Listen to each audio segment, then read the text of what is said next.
찬양 들으면서 어떤 생각 가지세요? 아, 그 동산에 가서 살고 싶다. 그러신가요? 예, 주님의 동산, 평화의 동산, 아름다운 동산. 노래보다 훨씬 더 아름다운 동산입니다. 예, 그곳이 우리를 위해서 주님께서 예비하고 계신 곳이고, 그 동산을 맨 처음 하나님께서 만드시고, 창세기 2장에서 계시록 22장에서는 그 동산을 다시 회복하고 완전하게 만드실 그런 하나님의 때가 우리를 위해서 준비되고 있다는 것 때문에 소망을 갖습니다.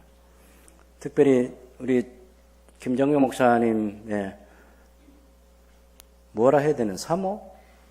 예, 부인? 뭐 어쨌든 우리 조광희 사모님께서 저분이 두산 위버의 주민이고 두산 위버에 사는 사람들에게는 같은 동민. 그리고 여기 새순교회 성도들의 우리 교회 성도이기도 하고. 고맙습니다. 같이 아름다운 동산에 갑시다.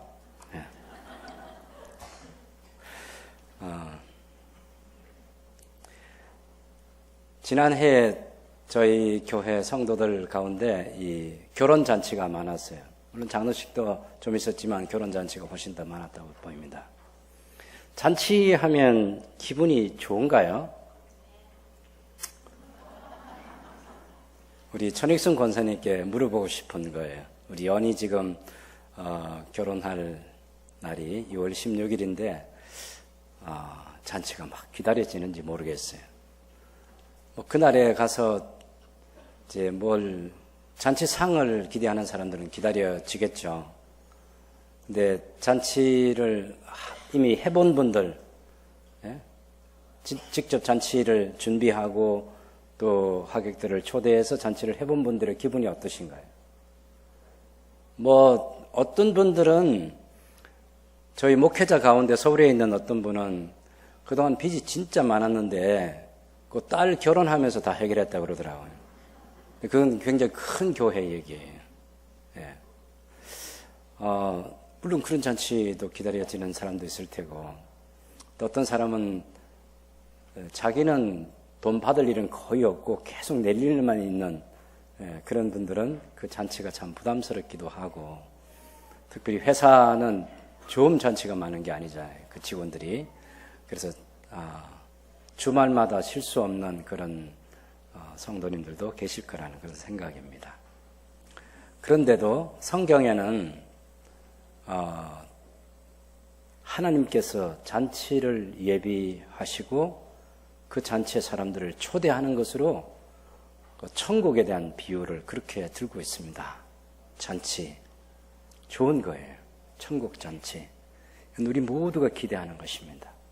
예복을 입고 들어가야 되고 준비는 해야 되지만 일단 잔치에 초대를 받았다는 것이 영광스럽고, 그 다음에 그 잔치에서 기쁨을 누릴 수 있는 그의 행복이기도 하고, 그래서 그 잔치의 그 클라이맥스가 영원한 하나님 나라의 천국의 삶이기 때문에 우린 그날을 너무 많이 기다리고 있습니다. 오늘 우리 성경에 보면 예수님께서도 갈리 가나라는 동네에 그 혼인잔치의 초대를 받아서 예수님의 어머니와 함께 그리고 제 아들과 같이 그 잔치에 갔습니다. 오늘 우리가 이 성경을 보면 포도주가 그 잔치에 떨어져 가지고 예수님의 어머니께서 아들에게 요청을 했고, 아들이 물로 포도주를 만들어서 너무나 놀라운 사건이죠. 그것을 표적이라고 그렇게 말을 하는데, 또 예수님의 영광을 드러냈고 사람들이 제 아들이 예수님을 믿게 됐다, 이런 얘기입니다. 우리가 1장에서 그 예수님께서 태초에 말씀으로 계셨던 그분이 하나님이시고 하나님과 또 성부 하나님과 함께 계셨고 창조자이시고 세상에 빛으로 오셨고, 사람들이 창조주이신 그 예수님을 거부했는데 믿는 사람들에게 하나님 자녀가 되는 권세를 주신다 하고, 그 말씀이신 예수님께서 사람의 몸을 입고 이 세상에 오셔서 하나님의 영광을 드러내시고 아버지의 독생자의 영광을 드러내신 분이시고 사람의 몸을 입고 영원히 사실 우리의 주님이시다, 그런 얘기가 있었습니다. 그리고 이제 세례자 요한이 예수님의 세상죄를 지고 가는 하나님의 어린 양으로 소개를 했고, 유대인들이 그 예수님을 대면할 수 있도록 가교 역할을 해줬어요. 예수님에 대해서 물론 좋은 반응을 보이는 사람도 있고 믿지 못하는 사람도 있고, 오히려 세례자 요한에게 더 큰 그리스도가 아닌지 관심을 갖는 그런 사람들도 생기고, 근데 요한은 분명하게 자기 제자들이 있는 데서 예수님을 보라 세상죄를 지고 가는 하나님의 아들이다. 그리고 이튿날 또 예수님이 거니시는 것을 보고 하나님의 어린 양이다. 특별한 구약 성경에 하나님의 어린 양이 갖는 그 모든 의미를 담아서 우리의 죄를 담당해 주실 분으로 이 세상에 오신 하나님의 어린 양으로 예수님을 소개를 했습니다. 그때 예수님이 세례자 요한의 제자 가운데 두 사람, 안드레라는 한 사람과 이 성경을 기록한 사도 요한이 처음에는 세례자 요한의 제자였어요. 자기 스승의 안내를 받아서 예수님을 만나게 됐고, 그 제자 가운데 한 사람이 안드레는 자기 형 베드로를 예수님께로 인도해서 베드로가 예수님의 제자가 되는데 도움을 준 동생 안드레였습니다. 예수님은 베드로를 만나시고 너무 기뻐하셨어요. 그래서 반석이라는 이름을 지어주셨습니다. 그리고 또 베드로와 같은 동네 사는 빌립이라는 사람이 있었는데, 이 사람 또한 예수님께서 그 빌립을 부르셨을 때 그 빌립이 예수님을 따르게 됐는데, 나를 따르라 하는 이 주님의 음성을 듣고 빌립이 따라서 예수님을 만나보고 나서 내린 결론은, 내 친구 나다나엘하고 같이 모세 율법을 열심히 읽으면서 기다렸던 그 메시아, 선자들이 그렇게 여러 번 말해줬던 그 메시아, 그 메시아가 바로 예수님이구나.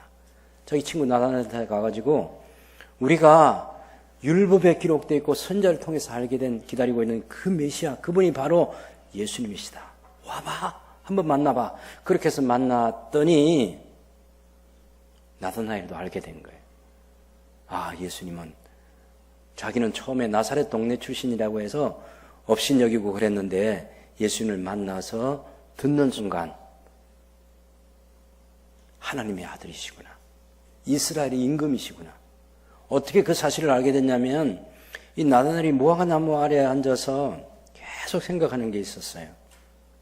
평화의 시대, 솔로몬 왕국 때부터 왔던 그 평화로운 그 시대를 생각하고 있었는데, 예수님께서 그 마음을 알아주신 거예요. 난 네가 무화과 나무 아래에 앉아있을 때부터 내가 너를 보았어. 내 너 알았어. 너는 참 이스라엘 사람이고 네 속에 간사한 것이 없다. 그 말을 들을 때 깜짝 놀라서 정말 하나님의 아들로, 이스라엘의 임금으로 그렇게 신앙 고백을 했습니다. 근데 예수님은 내가 이것을 말했다고 네가 나를 믿느냐? 이보다 더 큰 일을 하게 될 거야. 큰 일을 보게 될 거라고. 나중에는 인자가 천사들의 거기서 오르락내리락 하는 거, 우리가 1장 51절에 보면 하늘이 열리고 하나님의 사자들이 인자 위에 오르락내리락 하는 그 광경도 보게 될 거야 라고. 하나는 무화과나무에 앉아있는 나다나엘을 알아주는 예수님의 그것보다 더 큰 일을 보게 되고, 심지어는 하나님의 사자들이 인자이신 예수님 위에 오르락내리락하는 그것도 보게 될 거라고. 그런데 그 이튿날 예수님께서 이제 제자들에게 정말 큰 것을 보여준 거죠. 그게 바로 가나 혼인잔치에서 물로 포도주를 만든 사건이에요. 이게 큰 일이라고. 이건 있을 수 없는 일이라고. 이건 불가능한 일이에요. 여러분, 한동대 총장으로 지냈던 김영길 총장께서 처음에 이제 결혼 때문에 그래서 예수 믿기로 하고 교회 갔는데, 또 성경책을 폈는데 태초에 하나님이 천지를 창조하시니라 빛이 있으라 하시며 빛이 있었고, 이런 얘기를 읽으면서 성경을 덮었다가 또 마태복음 1장을 어떻게 된지 보니까 아브라함은 이삭을 낳고 이삭은 야곱을 낳고 야곱은 유다를 낳고 뭐 이런 식으로 내려가서 또 덮었다가 또 더 정말 과학자로서 힘든 내용이 이 가나 혼인잔치에서 물로 포도주가 되겠다. 이건 설명이 안 되는 거예요. 그렇게 믿기 어려운 성경이에요.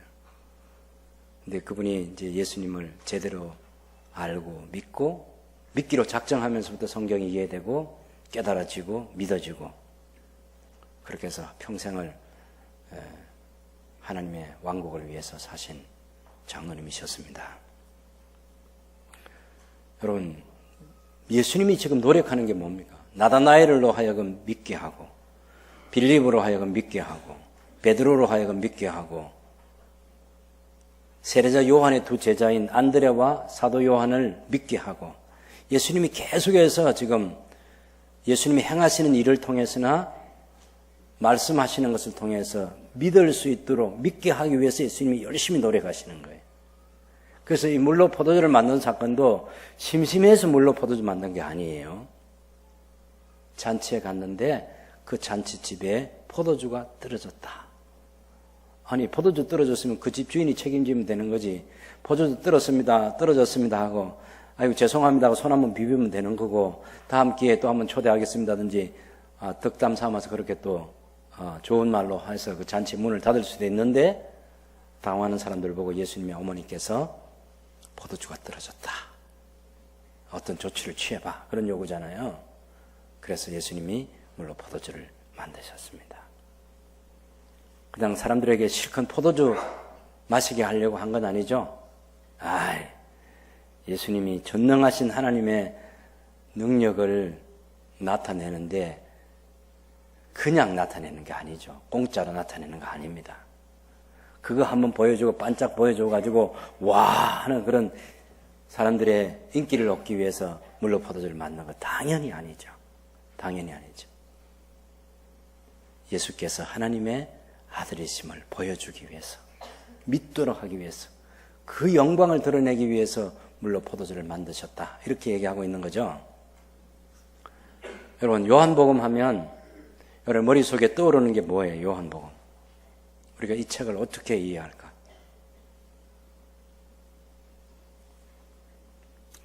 요한복음을 뭐 한 절씩 혹은 몇 절씩 이렇게 하면 물론 요한복음을 다 나중에 이제 읽어볼 수는 있겠지만 그렇게 읽으면 요한복음이 뭘 말하는지 쉽게 얘기되지 않아요.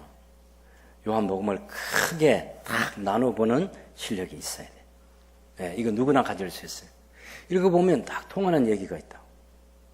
우리가 1장은 벌써 다 생각나잖아요 지금.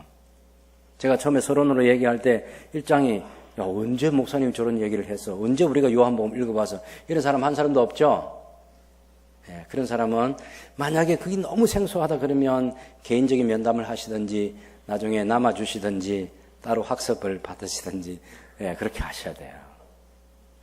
1장은 일단 알아요 우리가. 네? 이거 왜 1장에 있느냐 하면요 예수님께서 지금 제자 공동체를 만들어 가지고 예수님께서 공적인 사역을 지금 하실 건데 공적인 사역이라는 것은 예수님이 메시아로서 일하시는 거예요. 예수님이 가정에서 뭐 하고 있어요 지금은? 예수님 공적인 일을 하기 전에 서른이 되기 전에는 목수, 석수로서 일을 하면서 가족들을 부양하는 일을 했죠. 예, 아버지 요셉이 했던 일이에요. 근데 요셉은 이제 보이지 않으니까 어떻게 되는지 모르겠고 일단 예수님이 목수로서 나사렛에서 그런 가족을 부양하는 그런 일을 했어요. 이건 사적인 일이에요. 근데 그걸 이제 다 떠나는 거죠. 그걸 버려두고 예수님께서 세례자 요한에게 세례를 받으시고 하나님의 음성을 듣고 이는 내 사랑하는 내 기뻐하는 아들이다.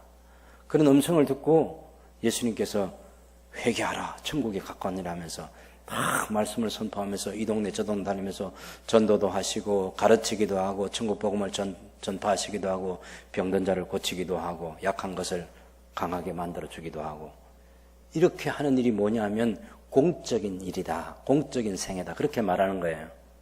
아시겠죠? 이걸 교회 속에서 오랫동안 들어올 때는 공생애라는 이런 말을 들었어요. 그죠? 공생애. 예. 집안일만 하고 있는 사적인 일이 아니고 그것과 전혀 관계없이 하나님 왕국을 위해서 하나님 아버지께서 이 세상에 보내실 때 하라고 했던 그 일을 본격적으로 시작해서 완성해가는 그 과정을 공생애라고 말한다고.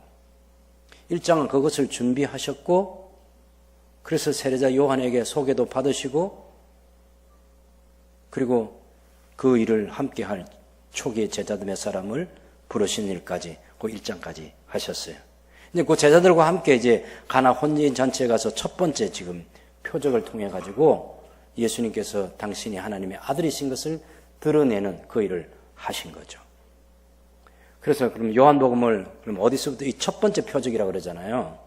거기 11절에 보면 예수께서 이 표적을 갈릴리 가나에서 행하여 그의 영광을 나타내심에 제 아들이 그를 믿으니라 이런 얘기인데 표적, 기적, 이적 이런 거 있죠. 그죠? 다 성경에 들어본 말이죠. 어떤 때는 이적이라 말하고 어떤 때는 기적이라 말하고 어떤 때는 표적이라 말해요. 그런데 사람의 이성의 한계, 인식의 한계를 뛰어넘어서 일어나는 일을 우리는 기적이라고 합니다. 예, 기적이라고 해요. 그런 것들을 또한 이적이라 하기도 하고. 근데 그것이 단순히 그냥 일어난 기적이 아니고 그것을 통해서 하나님의 영광을 나타내고 하나님의 하나님 되심을 드러내는 것을 표적이라 그렇게 말을 해요. 표적. 그래서 요한복음의 이 책을 규정할 때 표적의 책이다 그렇게 부르기도 합니다. 표적의 책. 우리가 요한복음 20장 여러분 30절 31절을 지난번에도 한번 읽었는데 그 말씀 보면 사도 요한이 이 성경을 기록한 중요한 목적을 뭐라고 말했는가 하면 요한복음 20장 30절에 예수께서 제자들 앞에서 이 책에 기록되지 아니한 다른 표적도 많이 행하셨으나 오직 이것을 기록하면 요한복음에 기록되는 이 내용이 다 표적과 관계 있는 거죠. 조금 이따 더 얘기를 할게요. 일단 표적을 많이 행했는데 여기에 기록된 표적만 기록을 했다는 것이고 그 표적과 다 관계가 있는 그런 이야기들로 이루어져 있는 것이 요한복음인데 오직 이것을 기록한 목적은 너희로 예수께서 하나님의 아들 그리스도이심을 믿게 하려 함이요 또 너희로 믿고 그 이름을 힘입어 생명을 얻게 하려 함이라. 예수님께서 하나님의 아들 그리스도이심을 믿게 하기 위해서 요한복음이 기록됐고 요한복음이 주로 기록하고 있는 것은 표적이에요. 표적. 예수님이 누구신가를 보여주는 그런 표적을 기록했다. 그래서 표적이라는 말, 이 특별한 단어를 여러분 꼭 기억해 두시길 바라요. 표적은 예수님께서 행하신 기적 가운데 특별히 예수께서 하나님의 아들 그리스도이심을 드러내는 것. 그리스도, 보내심을 받은 자, 기름 부음을 받은 자, 구세주, 메시아라는 사실을 알려주는 그런 정보가 가득 담긴 이적과 기사를 표적이라고 그렇게 말하는 거예요. 그런데 그럼 요한복음 읽을 때 이 표적을 중심으로 읽으면 잘 읽는 거예요. 아, 예수님께서 하신 그 기적이 뭐지? 뭘 나타내지? 예수님께서 하신 말씀이 뭘 말씀하려고 하지? 그것을 생각하면서 성경을 읽는 거예요. 그런데 이 표적에 대해서 신학자들이 요한복음을 연구하는 신학자들이 요한복음에는 7가지 표적이 있다고 그랬어요. 아마 여러분 가운데도 이미 벌써 요한복음의 서론을 아는 사람이나 여러 이야기를 듣는 사람 가운데 7개 표적 뭔지 아는 사람도 있을 거예요. 7개. 근데 그 7개가 제일 첫 번째 표적이 물로 포도주를 만든 거죠. 근데 이 표적이 맨 마지막 표적이 어디냐면은 11장에 나오는 죽은 나사로를 살린 사건을 표적이라고 그래요. 7번째 표적. 그럼 1장부터 12장까지가 2장부터 12장까지가 그 표적과 관계된 얘기예요. 표적과 관계된 얘기. 그러면 얼마나 이 표적이 중요한지 아시겠죠? 그러면서 13장을 한번 펴보세요.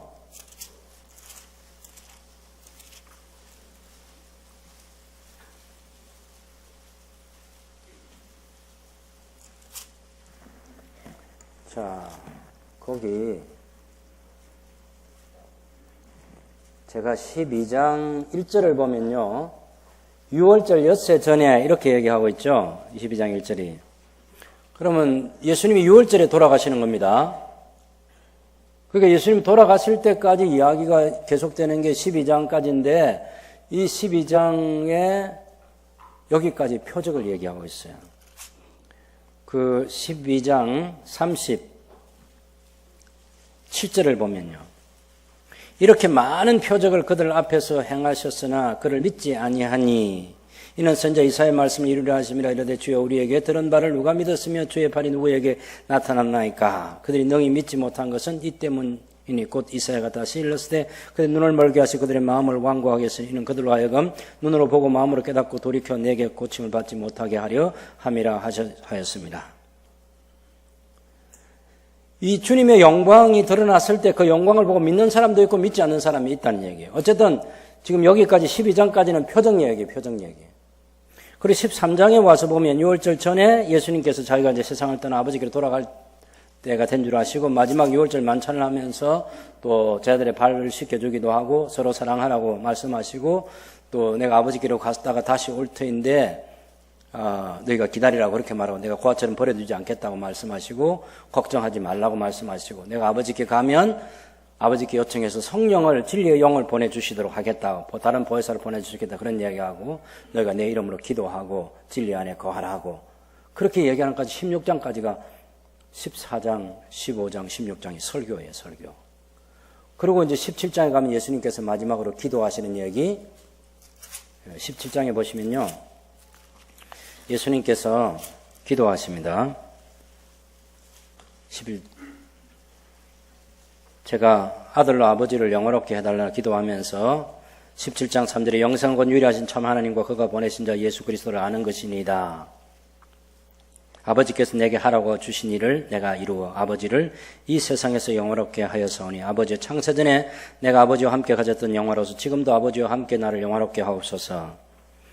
예수님께서 내가 아버지께서 하라고 하신 일을 내가 다 이루어서 아버지를 영화롭게 했다는 것은 아버지의 뜻을 다 따라 행함으로써 아버지의 영광을 아버지께서 어떤 분이신지를 내가 다 드러냈다는 거예요.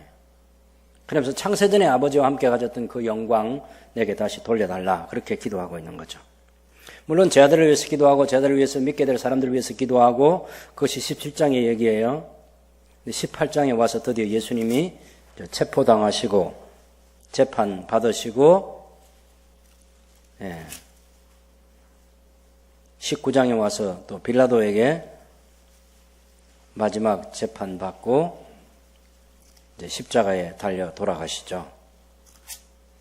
그래서 19장 28절 보면 그 후에 예수께서 모든 일이 이미 이루어진 줄 아시고 성경을 응하게 하려 하사 이르시되 내가 목마르다 하시니 또 30절에 예수께서 신포도주를 받으신 후에 이르시되 다 이루었다 하시고 머리를 숙이니 영원히 떠나가시니라. 그래서 19장까지 예수님이 십자가에 돌아가시고 묻히시고 20장에는 안식 후 첫날에 예수님이 부활하시고 그리고 21장에는 부활하신 예수님을 만난 제자들이 도망을 갔어요. 물고기 잡으러 갔는데 예수님 거기까지 가셔서 다시 제자들을 다시 부르시고 사명을 주시고 그 얘기예요. 자, 다시 한번 묶어볼게요. 1장은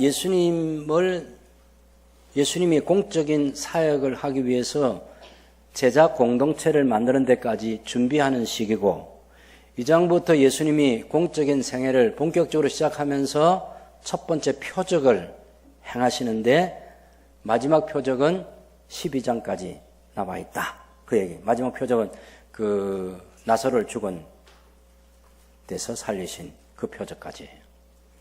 그리고 이제 13장에 가면 6월절 전에 이제 바로 이제 그 성찬식도 제정하시고 마지막 만찬 하시는 거 6월절 지키는 그거 있잖아요. 그러고서 이제 십자가 달려 돌아가시고 뭐 묻히시고 부활하시고 그런 얘기.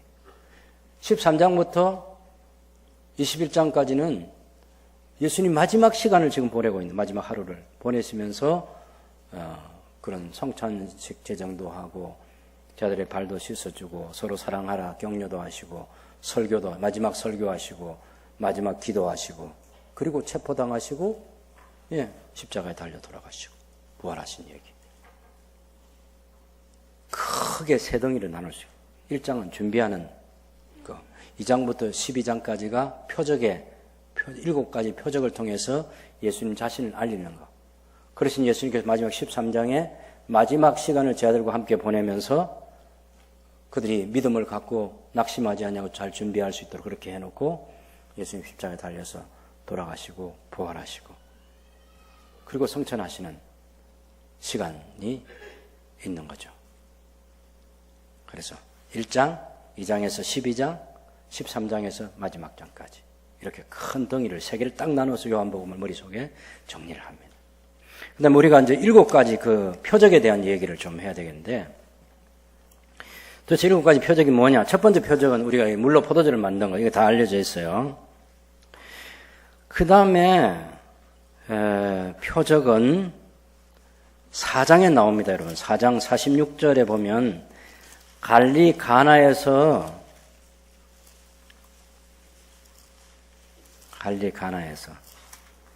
왕의 신하의 아들을 고치시는 거예요.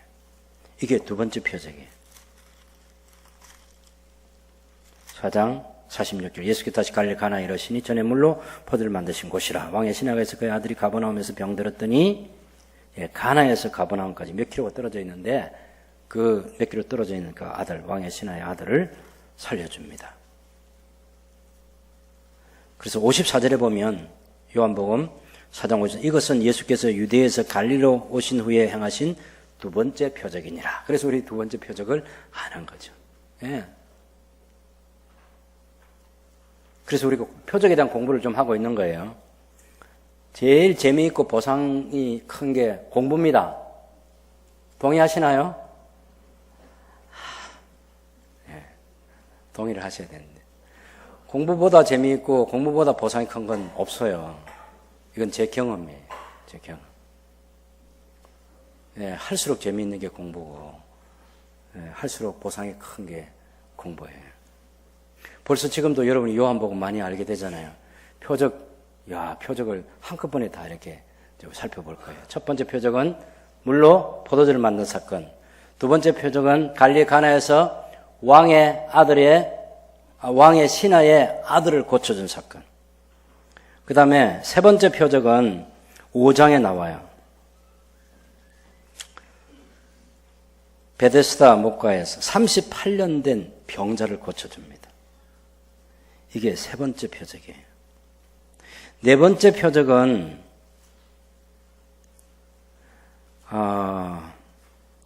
6장에 나오는데요.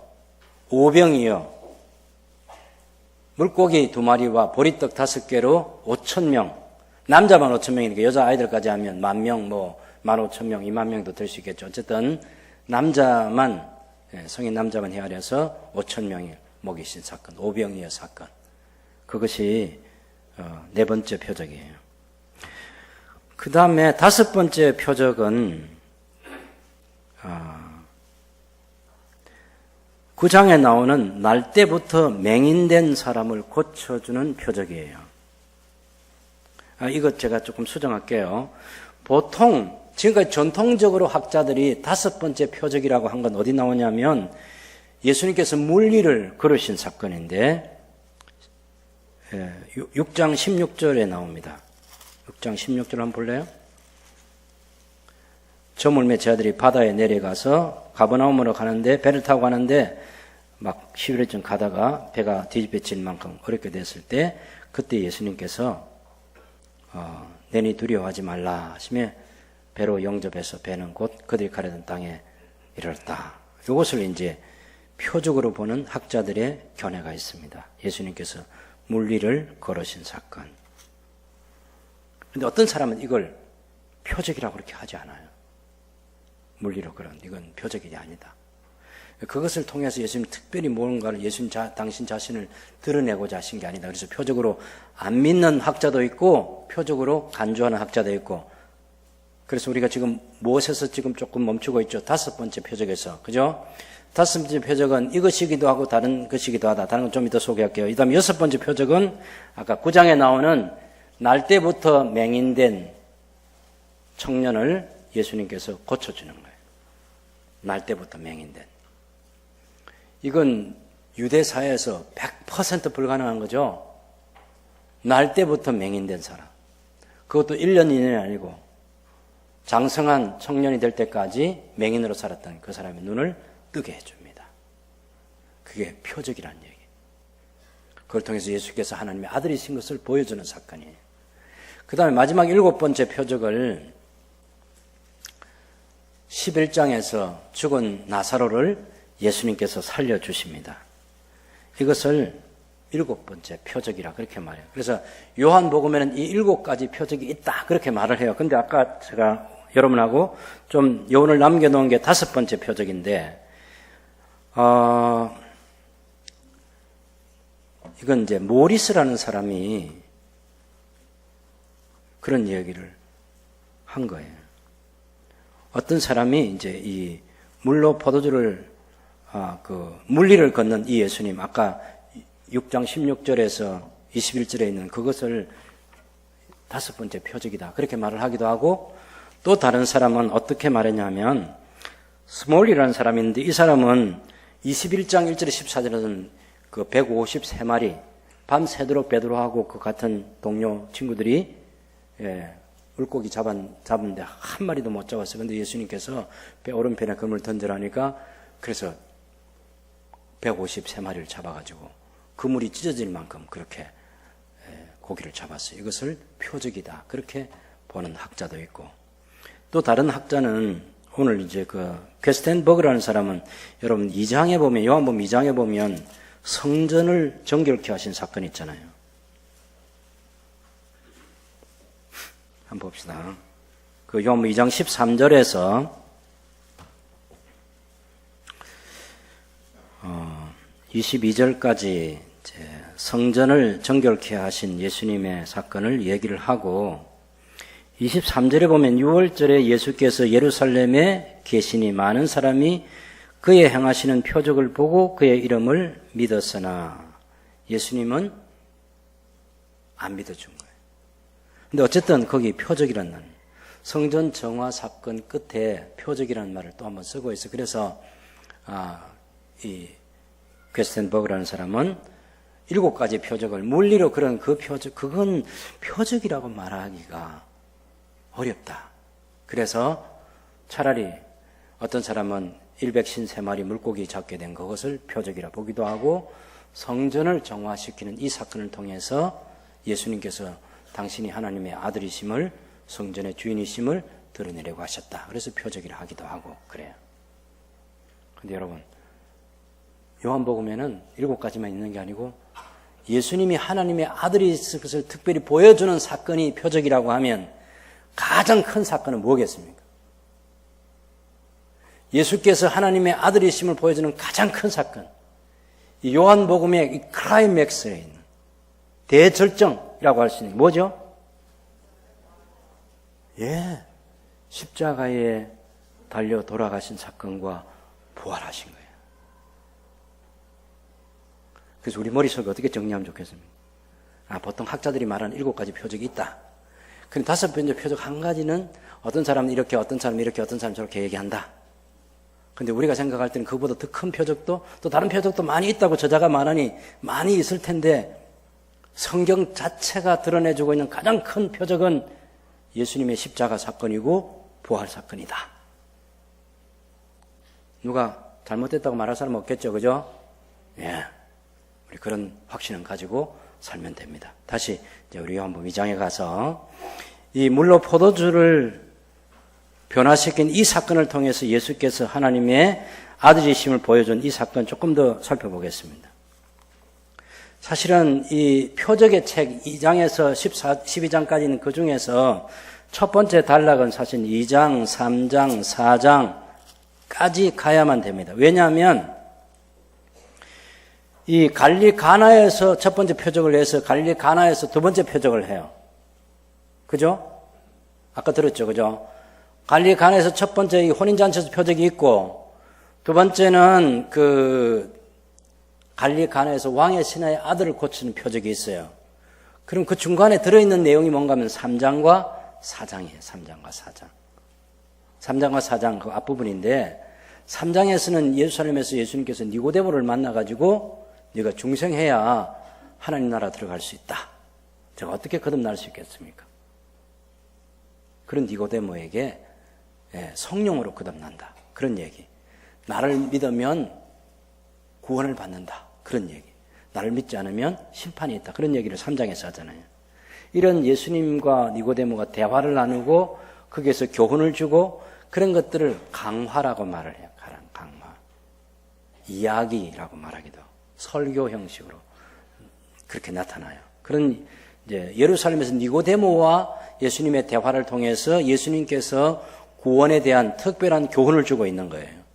그 다음에 4장에 가면 예수님께서 사마리아로 가시면서 사마리아 수가성 우물가에서 한 여인을 만나가지고 그 여인에게 물을 좀 달라고 하시면서 내가 너한테 영생의 물을 줄 수 있다. 그렇게 해가지고 예수님 자신이 누구인가를 또 알려주십니다. 자기를 계시하는 거예요.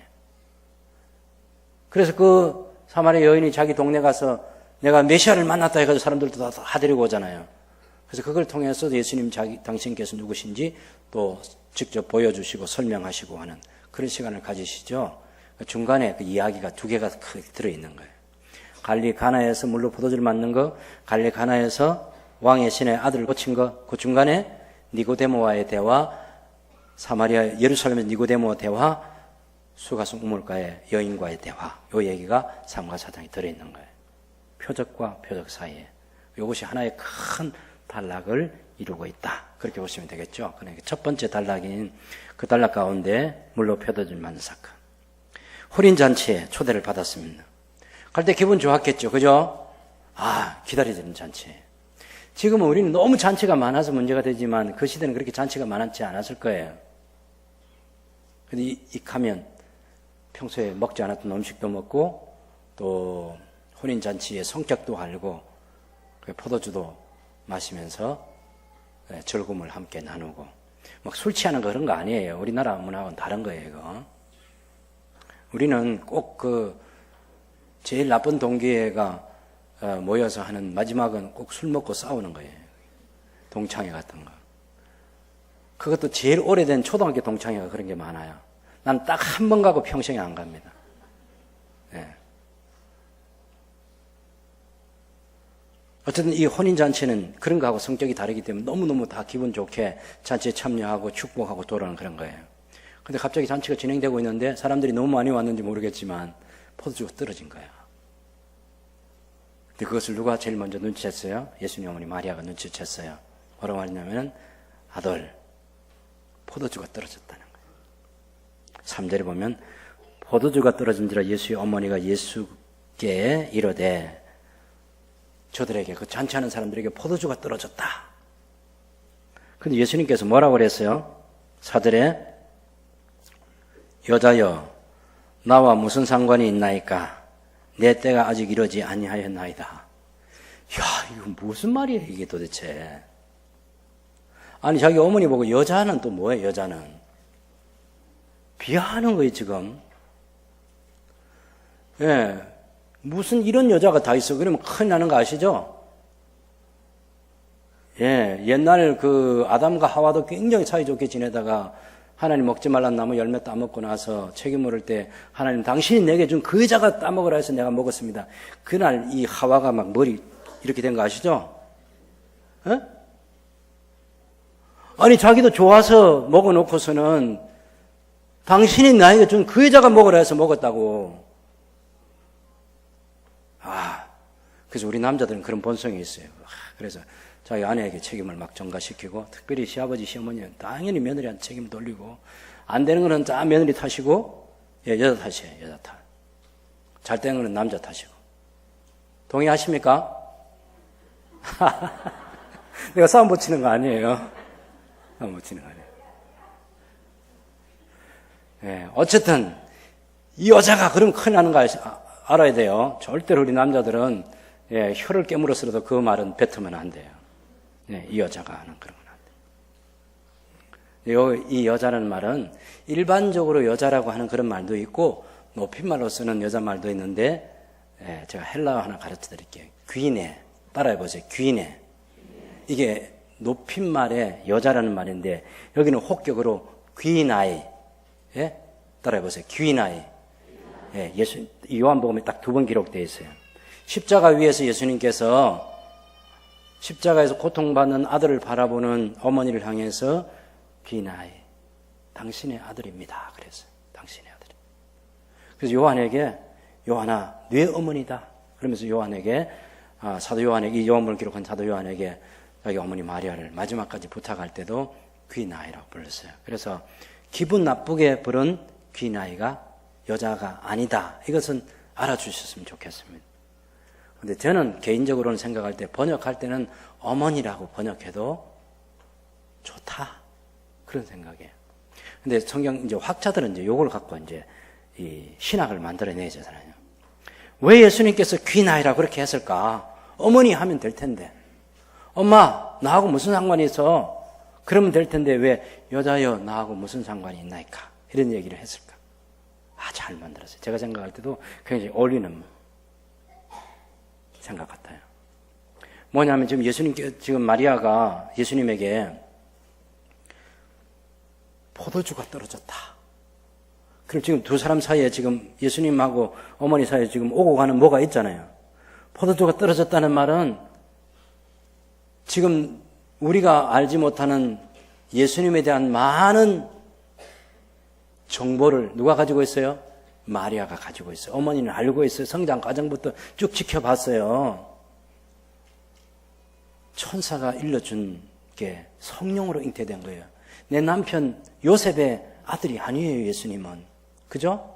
하나님의 아들이야. 이 아들이 12살 때 내가 내 아버지 집에 있어야 될 줄을 모르셨나이까? 이렇게 할 때 그때 마리아는 그 말이 너무 마음에 와닿는 말이 그래 맞아. 이 성전이 하나님 아버지 집이지 너는 하나님의 아들이지. 네, 그런 거 다 담고 있는 거예요. 그리고 예수님께서 하신지 맨 목수만 그냥 자제해가지고 하는 그런 것만 했겠어요. 목수, 석수 그 일만 하신 건 아니겠죠. 물이 포도주를 떨어졌다. 뭔가 좀 해봐. 뭔가 좀 대책을 세워봐. 아들에게 부탁하는 거죠. 무슨 권위를 가지고? 어머니의 권위를 가지고. 예, 어머니가 권위가 있어요, 없어요? 있어요. 예, 다른 말 다 안 들어도 새 여자 말 꼭 들어갈 때 거기 어머니, 자기 아내 그리고 내비게이션에 나오는 그 목소리. 요거 잘 들으라 그래요. 그래야 사는 게 행복합니다. 이 여자도 보통 여자가 아니고 어머니의 권위를 가진 마리아가 아들아 포도주가 떨어졌다. 뭘 좀 해봐 그러는 거예요. 근데 예수님이 지금 제자들하고 지금 제자 공동체를 지금 만들었잖아요. 하나님의 아들이잖아요. 이거 뭔가 어머니하고 선을 좀 꺼야 되겠는 거예요. 선을. 예? 선을 딱 껐습니다. 어머니, 귀나이, 저하고 무슨 상관이 있어요? 저는 어머니 시키는 대로 일하는 사람 아니에요. 저는 어머니의 권위 아래에 있지 않아요. 저는 하늘 아버지의 권위 아래에 있어요. 저는 하늘 아버지의 뜻을 행하기 위해서 왔어요. 지금 예수님께서 그 말씀하시는 거예요. 그래서 어머니의 권위와는 어머니를 존중합니다. 그건 끝까지 존중합니다. 절대 어머니를 업신여기지 않습니다. 하나님의 왕국에서의 그 일만큼은 육신의 어머니인 이 마리아와의 권위 구조의 이 관계에 있어서 선을 딱 긋습니다. 나는 하늘 아버지의 권위 아래에 있습니다. 하늘 아버지가 하라면 하고 하나님 아버지가 멈추라면 멈추고 나는 언제나 하나님 아버지와 동행하고 있습니다. 언제나 하나님 아버지의 뜻을 행합니다. 내 시간표 속에 하나님의 뜻이 아닌 것은 그 어떤 것도 없습니다. 이게 예수님의 삶의 스케줄이에요. 공생의 짧은 3년의 그 기간 동안. 그래서 아까 우리가 읽었던 요한복음 17장 4절에도 아버지께서 제게 하라고 하신 일을 다 이루어서 아버지를 영화롭게 했습니다. 아버지 이름을 높였습니다. 그런 보고를 하잖아요. 엄마가 뭐 포도주 만들어라 해서 포도주 만들고, 뭐 쌀 떨어져가 있다 쌀독에 쌀 채워주고, 뭐 빵 없다고 해서 밀가루 만들어내고 그런 거 하는 거 아니에요. 지금 이 내용 그건 그런 것입니다. 네, 그런 거예요. 그래서 저하고 무슨 상관이 있습니까? 제 때가 이러지 아니했습니다. 이 말은 예수님의 때를 중심으로 사는 거죠. 무슨 때입니까? 예수님께서 메시아로서 자기를 드러내시는 그 때. 그게 중요한 거예요. 지금 그 때가 시작이 됐어요. 그래서 지금 우리 문장은 평서문으로만 그렇게 번역이 되어 있는 것처럼 표기를 해놨지만 의문문으로도 표기하면 내용이 다른 거예요. 내 때가 아직 이러지 아니했습니다. 이것이 평서문인데 의문문을 하면 내 때가 이미 이르렀습니다. 그 의문문이 좋은 것 같아요. 그러면서 권위는 거절하고 부탁은 들어주고. 그래서 요 말을 할 때, 그죠? 귀나에 저하고 무슨 상관이 있습니까? 제 때가 이미 이러지 않았습니까? 그렇게 말할 때 마리아는 금방 그 말을 알아듣습니다. 아, 하시겠구나. 그래서 하인들에게 뭘 시키든지 시키는 대로 해라. 그래서 예수님께서 그렇게 얘기했는데 이제 예수님께서 하인들에게 직접 말씀하시는 거예요.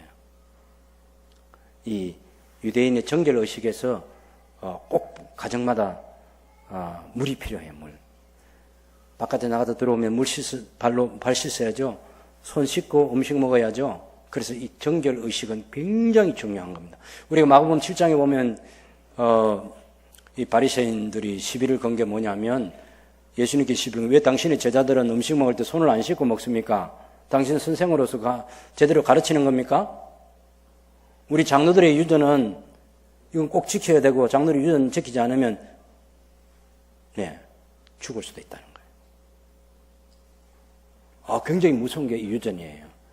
그 장로들의 전통, 이 유전은 어디서도 왔냐면은 유대인들에 의하면 옛날 모세가 출애굽기 19장에서 24장에 언약 체계를 하고 그 다음에 24장 마지막 부분에 보면 산에 올라가서 성막의 설계도도 받아오고 계명도 돌에 새겨가지고 오고 그럴 때 또 구전으로 무슨 말씀을 듣고 와서 얘기해 줬다는 거예요. 그게 성경에 없는 다른 구전이라고 하는 거, 전통이라고 하는 거, 이거 유전이라고 하는 거, 이걸 받아왔다. 그래서 그걸 계속해서 전수해 주는 거예요. 그 중에 하나가 정결의식이에요. 정결의식. 손 안 씻고 먹으면 큰일 납니다. 예. 여러분 오늘 예배 마치고 악수하고 또 갈 때 또 손 씻고 식사로 가실 거죠? 예, 알아서 하세요. 어쨌든 손 씻는 게 유대인들에게 굉장히 중요한 거예요. 그래서 지금 이 항상 두세 통 드는 물 항아리를 준비해놨는데 예수님은 그 항아리에 물로 다 채워라. 그렇게 해서 하인들이 물로 다 채웠더니 그리고 뜨다가 연회장에 갖다 주라고 갖다 줬는데 그 물이 포도주로 변화되어 있다는 거예요. 이야, 굉장한 사건이에요. 물이 포도주가 된다. 연회장은 그걸 모르니까 하인 불러가지고 그 다음에 또 이제 그 신랑 불러가지고 이렇게 좋은 포도주를 마지막까지 남겨뒀냐고 막 칭찬하고 그러는데 그 비밀을 누가 알아요? 하인들이 아는 거예요. 하인들이. 그걸 어떻게 알아요? 하인들이 알았다는 걸. 하인들은 알더라. 이거 어떻게 알았어요? 그렇죠. 그 현장에 있었습니다. 이 성경을 기록하는 사도 요한이 어떻게 물이 포도주로 변하는 그 사건이 진행됐는지를 다 지켜보고 있었던 거예요. 지금 이 사실의 목격자가 지금 기록하고 있는 거예요. 요한복음을. 물이 포도주가 됐어요. 이 어마어마한 있을 수 없는 일이 일어났어요. 사람의 지혜와 지식과 능력과 인식의 범위에서는 있을 수 없는 일이 일어난 거예요. 그래서 성경 저자는 그것을 예수님께서 행하신 첫 번째 표적이고 그 표적을 통해서 제자들이 믿게 됐다. 이런 얘기예요. 예수님이 아주 애쓰신 거예요. 말씀하시고 가르치시고 깨닫게 해주시고 믿음 주시기 위해서. 여러분 정말 우리도 저하고 여러분이 여러분 예수님을 하나님의 아들로 믿으시나요? 이거 보통 사건은 아니에요. 어떤 사람은요 죽을 때까지 아무리 권면해도 못 믿겠다는 사람이 있어요. 안 믿어지는 사람이 있어요. 어찌할 수가 없어요. 제가 신앙생활 잘하는 자녀들 가운데 자기 부모에게 죽는 날까지 전도를 해보고 싶어서 아무리 권해도 끝까지 부인하고 죽었다는 소식을 들을 때 너무너무 마음이 아픈 거예요. 그런데 어떤 사람은 왜 진작 말 안 했나 이런 사람도 있고, 예?